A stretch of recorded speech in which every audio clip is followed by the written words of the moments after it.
This is my sermon for November 7th, All Saints Sunday.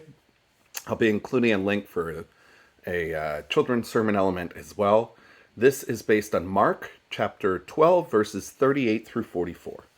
As Jesus taught, he said, "Beware of the scribes who like to walk around in long robes and be greeted with respect in the marketplaces and have the best seats in the synagogues and places of honor at banquets. They devour widows' houses and for the sake of appearances say long prayers. They will receive the greater condemnation." He sat down opposite the treasury and watched the crowd putting money into the treasury. Many rich people put in large sums. A poor widow came and put in 2 small copper coins, which are combined worth a penny.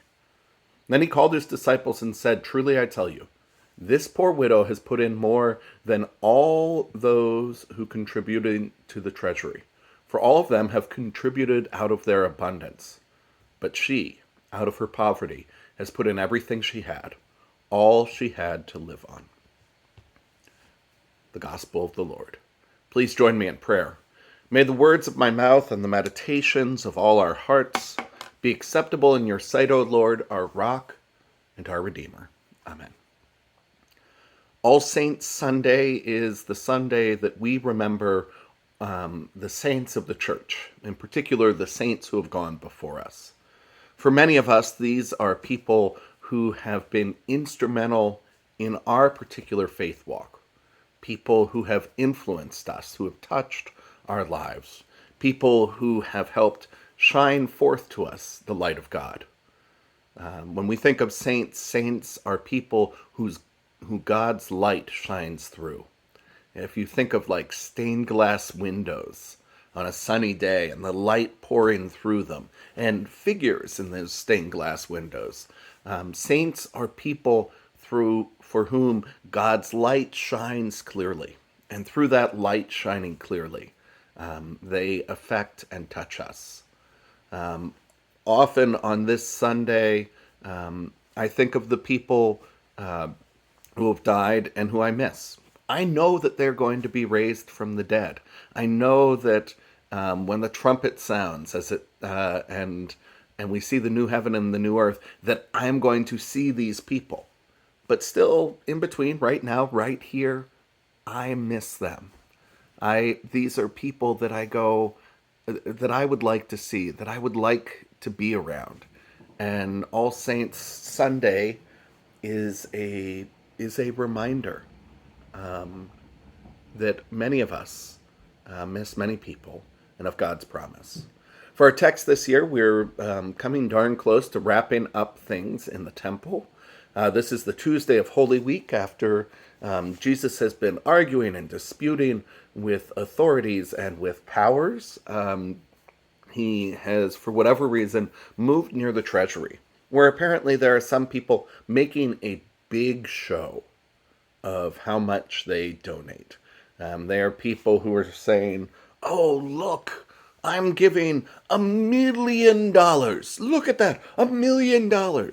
Sure, I might be a billionaire, which would make it 0.1% of my money, but look at all of this that I'm giving." And they expect to be celebrated, it seems, and feted. And then there's someone who goes and puts in just a couple of copper coins, and she probably would not have gotten that attention. In fact, almost certainly, she wouldn't have gotten much recognition. Except Jesus recognizes that this woman is a saint, that this woman isn't giving to God out of abundance. She is giving to God first in her life. She is one of those people, and we all know a number of these people. She's one of those people who's working behind the scenes and doesn't want recognition, doesn't want service. She is the sort of saint who isn't doing it because people see that she's doing it. She's doing it because it's her way of contributing to God. When I think of the saints I've known in my life, When I think of the saints who have touched me, there are a number of them who are the sort of people who don't want accolades, they don't want praise.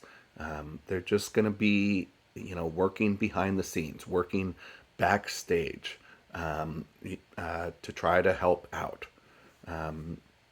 This sort of sainthood is like the sainthood of my grandmother, who was a librarian, who taught, who knew that she was going to be following her husband wherever he was.